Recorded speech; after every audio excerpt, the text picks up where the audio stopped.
They said West Texas had two things: wind and silence. The kind of silence that fills your bones, and the kind of wind that never lets you forget you're small. That's where she showed up. A city girl with a suitcase full of bad ideas, and shoes that weren't made for dust. Her name was June.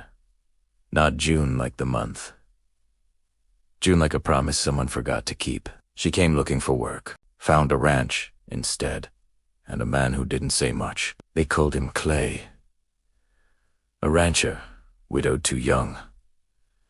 His heart buried somewhere under all that land. June couldn't cook, couldn't ride, and didn't know one end of a cow from the other. But she had that kind of stubborn light that doesn't dim, even when the world tries to snuff it out. The first morning, she burned the eggs. The second morning, she burned the pan. By the third, she'd nearly burned down the kitchen.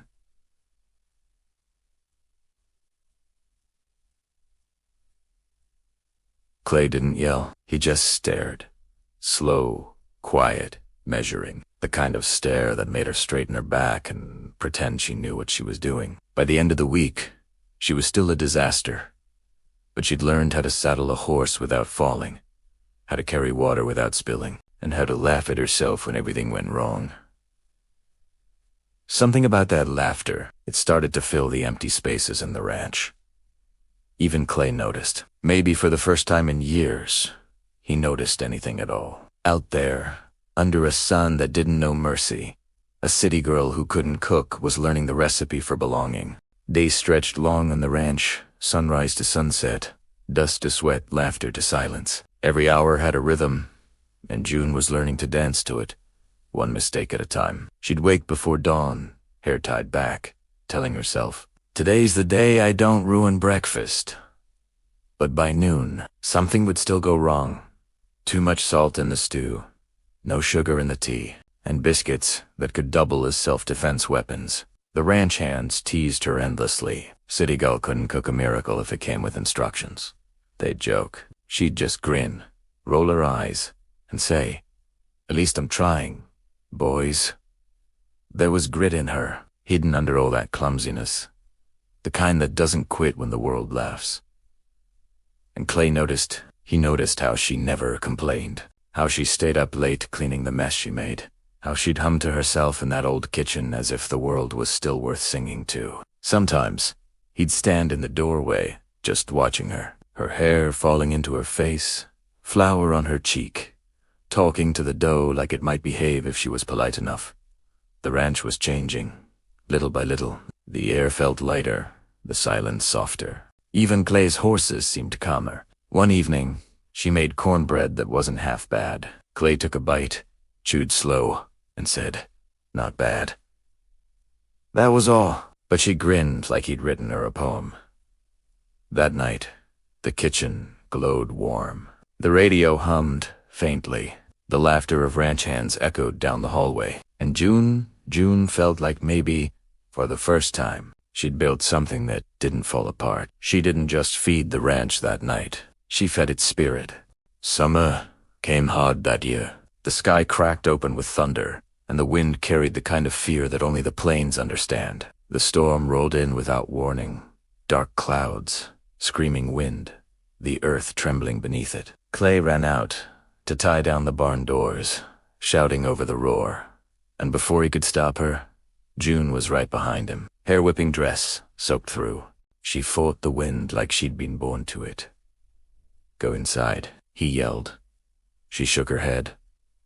"Not without you." Mud splashed, thunder cracked, and for a moment they stood there, faces inches apart, lightning painting them silver in the dark. After the storm, the ranch was a mess. Broken fences, scattered tools, roofs half torn. But Clay couldn't stop thinking about how she'd looked in that storm. Wild, brave, and completely out of place. And somehow, exactly where she was meant to be. That night, the two of them sat by the dim light of the kitchen. June poured coffee badly, and he told her things he hadn't said in years. About the wife he'd buried, about the nights the house felt haunted by quiet, about the weight of keeping everything alive when it already felt gone. She didn't say much, just listened. Eyes soft, hands trembling slightly. And for once, the silence between them didn't hurt. A few days later, she baked him a pie. It was crooked, uneven, and sweet enough to make your teeth ache.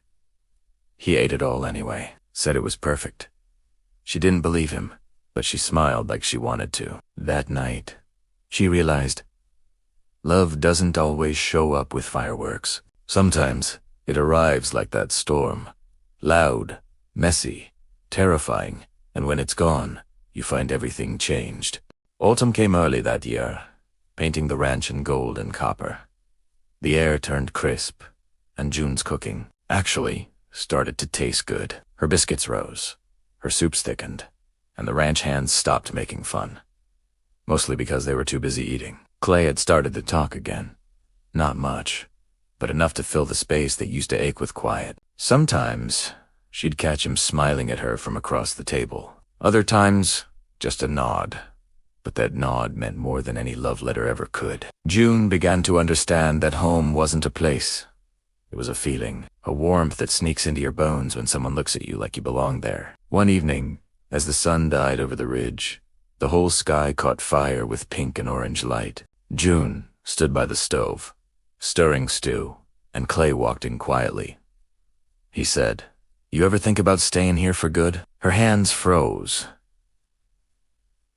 The wooden spoon stopped mid-stir. She looked down at the apron tied tight around her waist, the calluses on her palms, the kitchen she'd once nearly burned to the ground. "I thought I already was," she whispered. Clay smiled, the kind of smile that doesn't come easy to men like him, and for the first time in years, the ranch didn't feel empty anymore. That night, they sat at the table.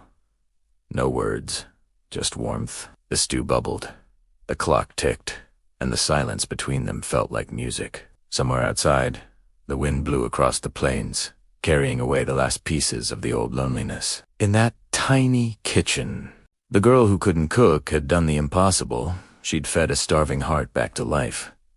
Not with recipes, not with skill, but with persistence, laughter, and the quiet courage to stay. And if you asked Clay years later what changed his life, he'd say, it wasn't the food. It was the woman who kept burning it till she got it right.